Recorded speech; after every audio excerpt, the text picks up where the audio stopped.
ਜੀ अस्सलाम वालेकुम नाज़रीन की हाल है ठीक ठाक हो अज असी पहुंच गए अज गड्डी का काम कराने वास्ते देखो जनाब हेलो उस्ताद जी फड़ो साडा टर्बो फिल्टर आ गया तमीज भाई किधर चले ऐसे इस्माइल भाई आप बात यार चले यार जा रहे हो आपके दीदार करने आए लो थे जी साडी गड्डी ਦਾ ਤਾਂ ਇਹ ਕੰਮ ਹੋ ਰਿਹਾ ਤੇ ਇਹ ਜਨਾਬ ਇੱਕ ਸਾਡੇ ਹੈਗੇ ਨੇ 125 ਲਵਰ ਓਏ ਹੋਏ ਹੋਏ ਉਸਤਾਦ ਜੀ ਚੈੱਕ ਕਰੋ हैं क्या बात है उस्ताद जी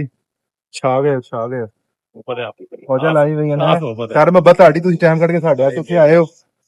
ਤੇ ਜਨਾਬ ਇਹ ਗੱਡੀ ਭਾਈ ਰਾਂ ਰੱਖੀ ਹੋਈ ਹੈ ਬੜੇ ਸ਼ੌਕੀਨ ਨੇ ਜਨਾਬ ਗੱਡੀ ਦੇ ਵੀ ਲਓ ਜੀ ਚੈੱਕ ਕਰੋ कैसा माहौल है तो ਅਸੀਂ ਇਸ ਵਾਰ ਪਹੁੰਚੇ ਉਸਤਾਦ ਤਾਰਕ ਦੀ ਦੁਕਾਨ ਤੇ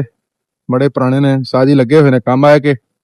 ਤੇ ਭਾਈ ਹੋਰੀ ਜਾ ਰਹੇ ਨੇ ਸਰਕਾਰ ਤੁਸੀਂ ਨਿਕਲ ਚੱਲੇ ਹੋ ਟਾਈਮ ਨਾਲ ਹੀ ਹੁਣ हाँ जी इस्माइल भाई जाए यार बस? आपको भी नहीं चला मुलाकात होगी बल्कि ड्यूटी मेरी- आपकी तो हो गई है मेरी होगी मेरी है मैं इवनिंग करनी है कल ना- 12 फेर होते ही हाँ किधर नीचे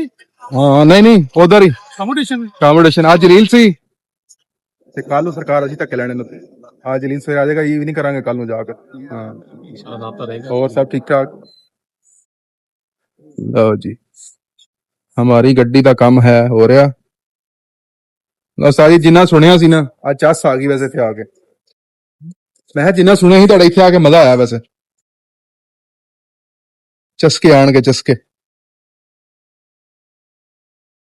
ਮੇਰਾ ਖਿਆਲ ਹੈ ਇੱਥੇ ਨਾਲ ਸੀਟ ਦੇ ਉੱਤੇ ਯੂਜ਼ਰ ਨੇਮ ਆਪਣਾ ਦੂਸਰਾ ਵੀ ਲਿਖਾ ਲੈਣਾ ਚਾਹੀਦਾ ਇੱਥੇ ਕੀ ਬਾਤ ਲਓ ਜੀ ਮਜ਼ਾ ਆ ਗਿਆ ਕੰਮ ਦਾ ਇਹ ਕੰਮ ਠੀਕ ਹੋ ਗਿਆ ਲਓ ਜੀ ਗੱਡੀ ਸਾਫ਼ ਹੋ ਜਾਏਗੀ ਸਾਡੀ ਉੱਥੇ ਜਾਣੇ ਚੈੱਕ ਕਰੋ ओ वाह लो जी मिलते हैं फिर ਤੁਹਾਨੂੰ ਅਗਲੇ ਵਲੌਗ ਵਿੱਚ ਆਪਣੇ ਭਾਈ ਜਾ ਰਹੇ ਨੇ ਓਕੇ